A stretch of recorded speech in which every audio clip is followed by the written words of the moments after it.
मी आता स्ट्रॉंग रूमच्या बाहेर उभा आहे, जिथे आतमध्ये मतपट्ट्या ठेवण्यात आलेल्या आहे. आणि माझ्या लक्षात असं आलं, की आता एक तासभरासाठी जे कॅमेरे लावलेले आहेत तिथे सगळे, तर ते बंद होते. तर आम्ही ते बंद असण्याचं कारण जेव्हा विचारले प्रशासनाला, तर त्यांनी असं सांगितलं, की जी हार्ड डिस्क आहे, ज्या डी-व्ही-आरची हार्ड डिस्क ती बदलण्यासाठी ते कॅमेरे बंद केले होते. परंतु हार्ड डिस्क बदलण्यासाठी एवढा वेळ 1 तास लागू शकत नाही. दुसरी गोष्ट, जरी ती बदलायची असली, तरी आम्ही एक उमेदवार म्हणून, सगळे प्रतिनिधी म्हणून त्यांनी आम्हाला इंटिमेशन द्यायला पाहिजे होतं, की हार्ड डिस्क बदलायची आहे.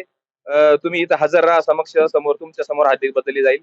आणि एक असं ठोस असं उत्तर काय ते काही कोणी देऊ शकत नाही. आणि त्यामुळे याच्यात काहीतरी असा वेगळा प्रकार करण्याची काहीतरी मला म्हणजे वेगळा प्रकार असा वाटतोय. तर त्याच्यामुळं प्रशासनाने याची लवकरात लवकर आम्हाला त्याचं इंटिमेशन का देण्यात आलं नाही? किंवा आम्हाला तिथं बोलावलं गेलं पाहिजे होतं. इथे लावलेल्या स्क्रीन सुद्धा व्यवस्थित दिसत नाही. आणि त्यामुळं प्रशासनाने लवकरात लवकर त्याचं आम्हाला उत्तर द्यावं, की नेमकी ते हार्ड डिस्क किती दिवसाला बदलली गेली पाहिजे. कारण की 4च दिवस झाले. 4 दिवसात तर काय माझ्या मते हार्ड डिस्क बदलायची वेळ नाही यायला पाहिजे टेक्निकली. पण जरी बदलली असेल, तरी ते आमच्या समक्ष व्हायला पाहिजे होतं.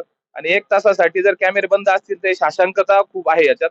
तर याचं मला असं वाटतंय, की साशंकता त्यांनी आमची दूर करावी आणि लवकरात लवकर प्रशासनाने याचं उत्तर द्यावं. आपण निवडणूक अधिकारी जे संगमनेरचे आहेत प्रांताधिकारी त्यांना आपण कॉन्टॅक्ट केला का? त्यांनी काय उत्तर दिले का आपल्याला? नाही, आता हे आत्ता जस्ट आत्ता एक अर्धा तासापूर्वीची ही घटना आहे. आम्ही अजून इथंच आहे.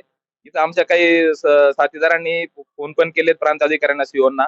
तर थोड्याच वेळात ते येतील असं वाटतं, इथं अपेक्षित आहे. तर आम्ही आता ते जोपर्यंत आम्हाला उत्तर देत नाही व्यवस्थित, तोपर्यंत आम्ही इथंच थांबणार आहे.